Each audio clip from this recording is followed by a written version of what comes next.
One time it happened that one of the Sangha members was here. The Satsang broadcast had finished. This was about 3 years ago. So she was sitting there and she said, "No, you take me through this because I'm just not getting what you're saying." I said, "Yeah, something like that." So then we went through the inquiry together. And you could see that in the inquiry something was becoming really clear.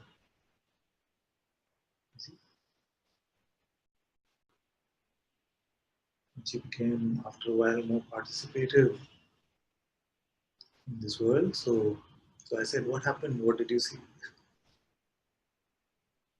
She said, "I saw that there is no battle to fight." This is one of the most beautiful words I've ever heard. She said, "I've been going like Don Quixote, fighting these battles. But there is no battle to fight." What a beautiful way to express the same thing. All things are perfectly resolved in the unborn.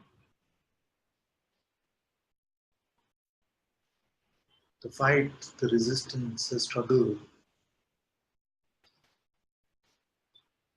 is only our post-notional condition. I don't know how these terms come.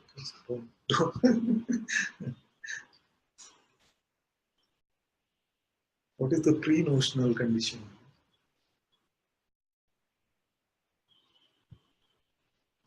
There is no battle, nothing to do, nowhere to go. And remember that this nothing to do, nowhere to go is not talking about the surface level. At the surface level, the body can do what it is doing or not.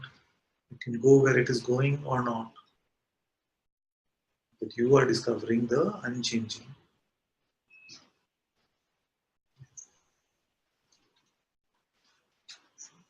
So this no battle,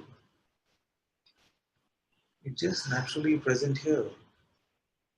Prior to your interpretation of an emotion, prior to your interpretation of an event, just now.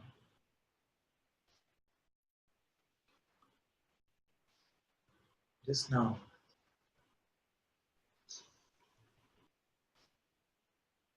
We did a fun exercise in the retreat. Is that some of us have deep notions of unworthiness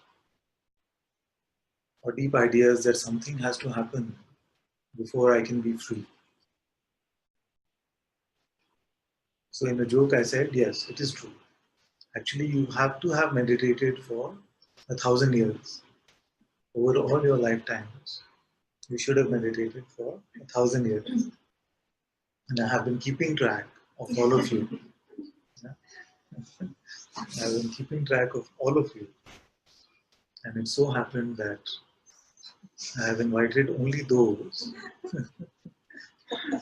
who have finished exactly 999 years, 364 days, 23 hours, 59 minutes, and 59 seconds.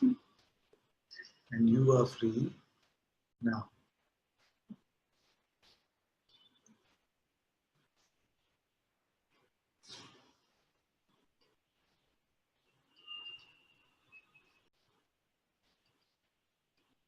What does freedom look like?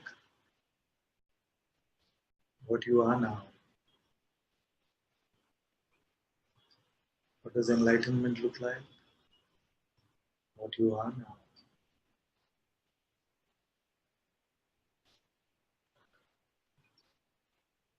Not what you think you are, not what you feel you are, what you are.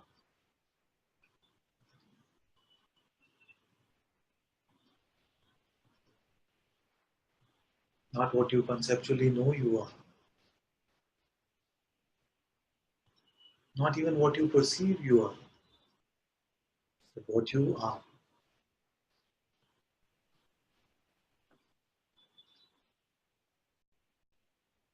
Behind the veil of these moving images, You have always been.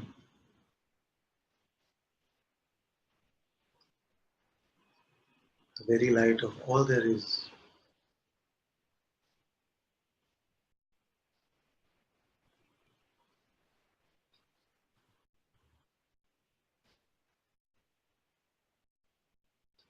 You are that being which is the substratum of all expression. That water which goes in all rivers and oceans.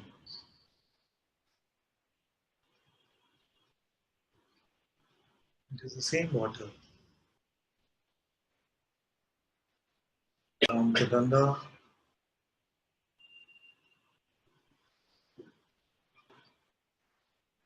and it is the same water which is this coconut water I mixed with.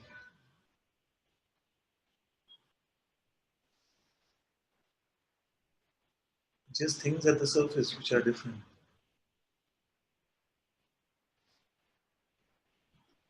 but at their core, in their reality, they are the same.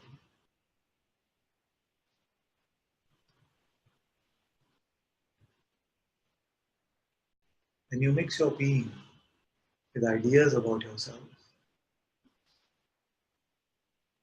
then you appear to be an individual, a person. But as you are free from notions now, empty of concepts, naturally here and now,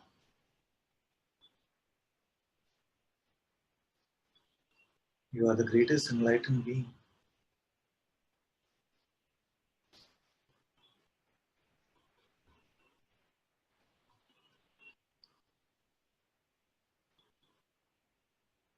Not you personally, but in your essence.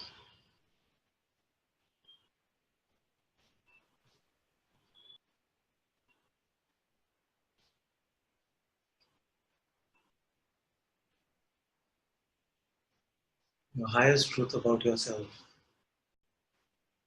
is naturally present. Whether you call that self, whether you call it Guruji, whether you call it God, whether you call it Atma, whether you call it consciousness, you are it.